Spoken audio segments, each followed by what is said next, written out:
This happened when I was 17 years old. I would go to the gym 3 to 4 times a week and ride the bus home. It was a Sunday and I had just missed my bus, so I had to wait longer for another one. I would have called my parents, but they were out for the evening, and taxis charged more, so I decided to sit and wait in the bus shelter. It was a cold night and snow had just started peppering the ground. My bus was taking longer than usual, so I got my phone out and listened to some music. Almost an hour had passed. It was freezing and I hadn't seen anyone at all.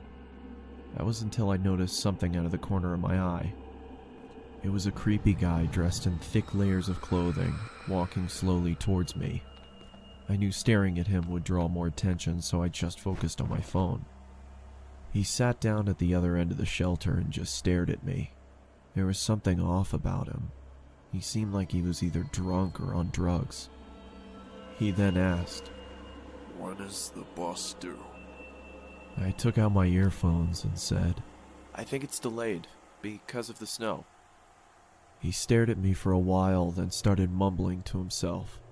He was really starting to creep me out, so I pretended to be on my phone. After a couple of minutes, I took another look. He'd moved closer to me. I looked away for a second, then heard the sound of him sliding even closer. I turned to him and said, "You okay there?" He stared at me with glossy eyes, lifted his arm and leaned towards me. Immediately, I grabbed my bag and ran as he fell to the ground. I ran down the road, trying my hardest not to look back.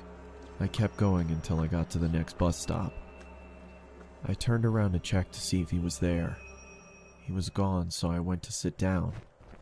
Feeling relieved, I rested my head on the back of the glass and waited for the bus.